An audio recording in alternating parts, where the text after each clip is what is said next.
going back to life, back to your relationships, is to wonder how I can utilize this, to be in a state that'll make me more receptive to a situation, to have a strategy that'll offer me more options, to find ways of saying, come on in, the water's fine. That sharing this material in various ways, not necessarily teaching it, mind you, but sharing it is the best way for you to learn it and for it to be something that can increase the quality of your relationships, your work, your opportunities, your future. So digest that and your success this morning, having gone from the beginning of formulating an outcome to formulating the strategy in which it sits, to formulating the intervention, and realizing the world needs to get ready for you as we continue to get ready for you to go to that world. I'll see you after lunch. Thanks.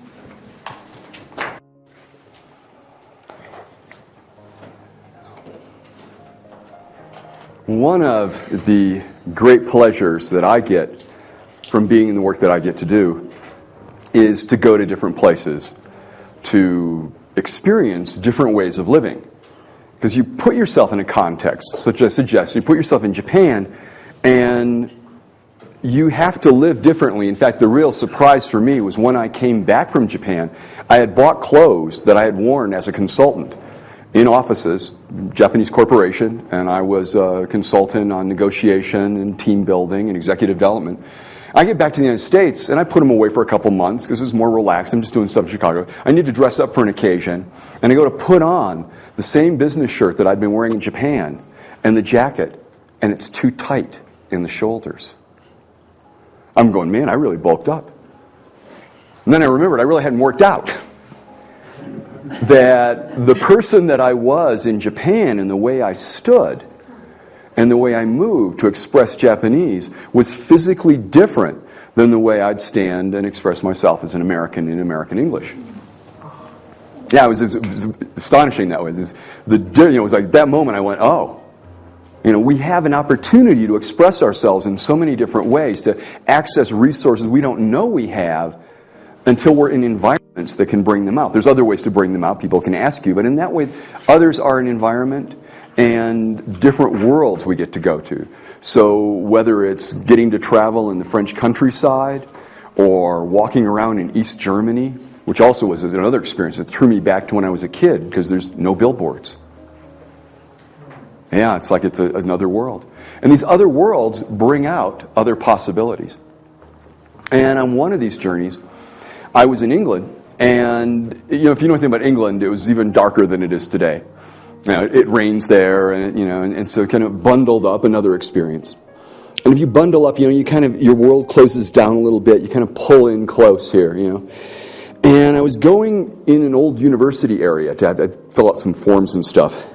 And I'm kind of walking down, I'm absorbed in my thoughts, It's like, oh no, and the weather is really helping me to kind of find those inner moments of less than resourcefulness. I don't have to fill out these forms and stuff. And I turn the corner. And as I turn the corner, well, the way the building was situated, I'm suddenly, just flooded with this light.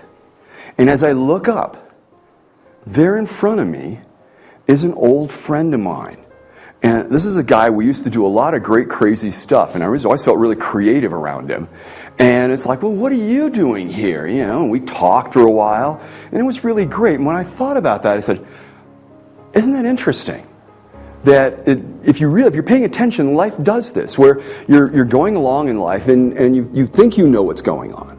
And you've prepared yourself. You've sort of even, pulled in and protected, life's going to be tough, all this. And then you turn a corner, literal or metaphorical, and there's a different perspective, and you see things in a new light, and right there are reminders of creativity, of possibilities, of other times when you were more than you thought you were just a moment before. Yeah? Has this ever happened to you? That you're going along and you're going, well, got to protect myself, I got to, you're talking to yourself into stuff, and whoosh! In front of you, there's a new light and a new way of looking at things, and possibilities you'd forgotten are right in front of you, face to face. Has that happened to you? when things are kind of dark. Yeah, and suddenly, to be a little obvious about it.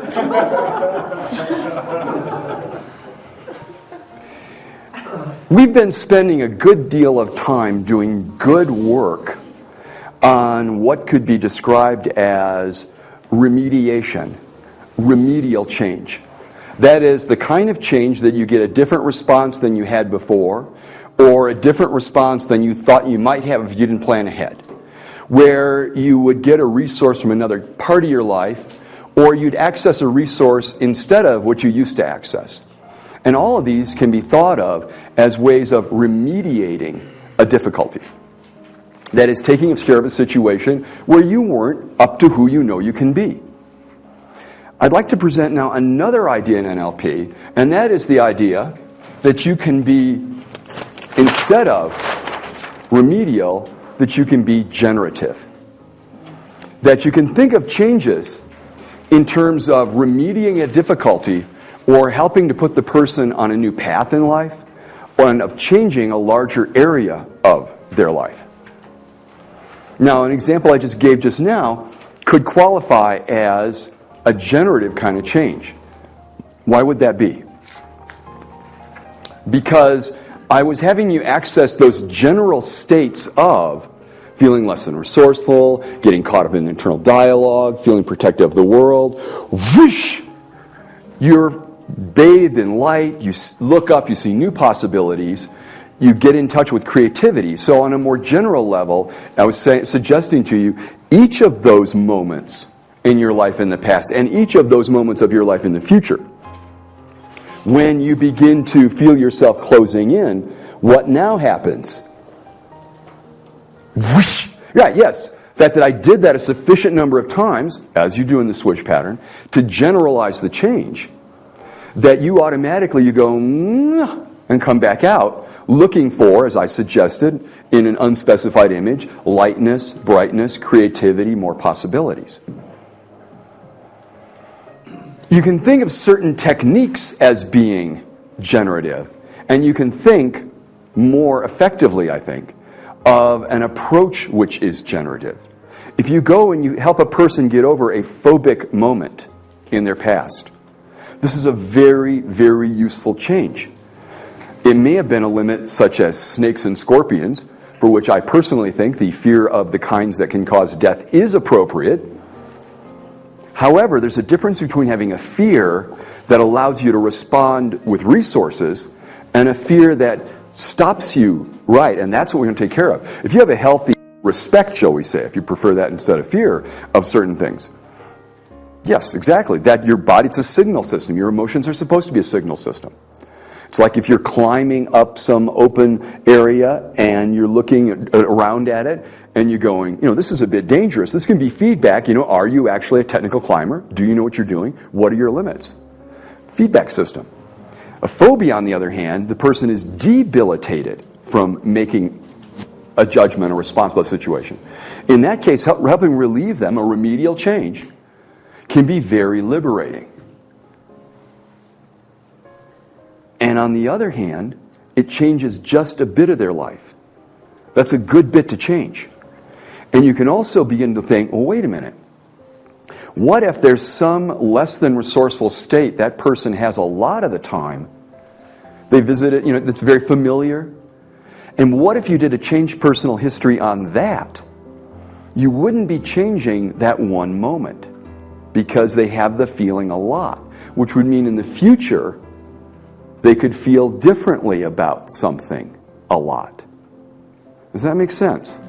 It's another way to think of this, is you can think about, do I want to help in a specific situation? And how could I make that specific situation count for more? An example a number of us dental peers that work in education have is helping a kid to begin to be able to do schoolwork. In other words, a new thinking strategy, a new spelling strategy, a new math strategy. And one of the places to get that, Robert Dilts, Todd Epstein did a book on this. Comes out of dynamic learning. There are other sources as well that you might want to look at. And here's the thing. You can help the person to spell better. Help the person to understand grammar better. Do math. And that's an interesting, remedial, and can be life-changing change. After all, a person can do well in school. Now, think generatively. If a person is spelling badly in school or having difficulty with topics in school, how do they feel about school? They probably feel very good about it, yeah. And furthermore, how does the school think about them? Yeah, as one teacher years ago, I saw this in the classroom. Teacher is saying to this child, he's got a little tongue hanging out, and she goes, there are big peas and there are little peas, and you're one of the little peas. Yeah, I was supposed to be observing. I was about ready to leap out of my chair. And at the next moment, the little kid just kind of looked and went, I don't think so. And went. Thing is, not every kid has that in him. That's right. Some of them start to take on the message, the hypnosis. And here's what you can do. You can help that person with their spelling, with their math. And you can load it up, generatively thinking, saying, well, the reason you have trouble with math, the reason you have trouble with spelling, they don't teach you how to do it. How do they teach you to spell? They say, with phonetics. And I say, you mean pahonics? Do you know you cannot spell phonetics phonetically? How come they never point that out? So you say, well, they didn't teach you. You know how you spell? You visualize. Here's the deal. I'll bet you're really smart, but because you didn't learn how to do it, nobody taught you, you made a mistake. I'll teach you how to spell, how you visualize the words. You can learn how to spell them really quick. And you can still get your homework done faster than anybody else. And the teachers don't even need to know how you did it. So then they when they want to be mad at you, they don't have a reason. Would you like that? Kid goes, this could be interesting.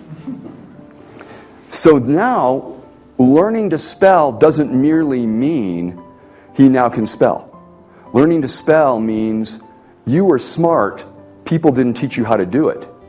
Also, you know something the schools don't know, and now they've got a feeling about themselves that they can, well, I'm smart, I can learn to do this. And you begin to talk about a generative change in the situation instead of just a change, which could be significant, you understand, just a change in the ability, the skill in school. I want you to begin to consider this. It's like when you do a swish pattern with someone, and what do they want in the swish?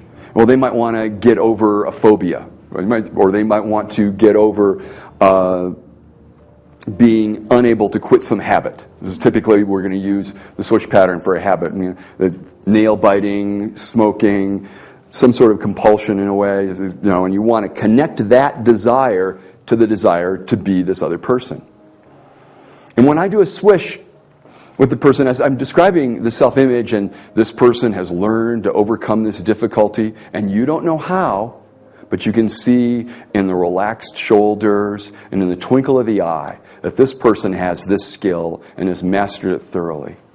And then I do something like, and so many others you haven't even thought to wonder about yet.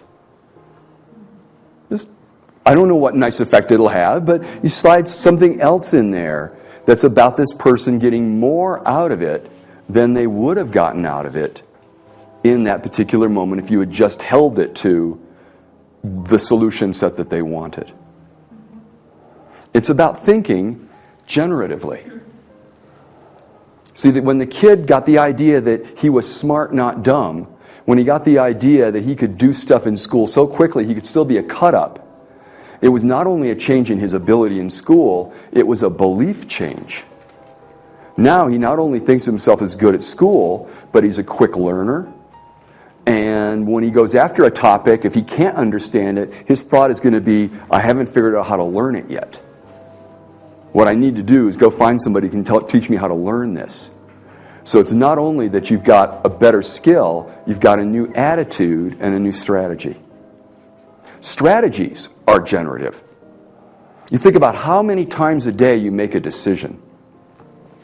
If you know the cartoon Kathy, and there could be any other number of cartoons, but this one I remember where each panel, she's getting up in the morning and she's going, skirts or pantsuits, short skirts, long skirts, blouse, tie, no tie.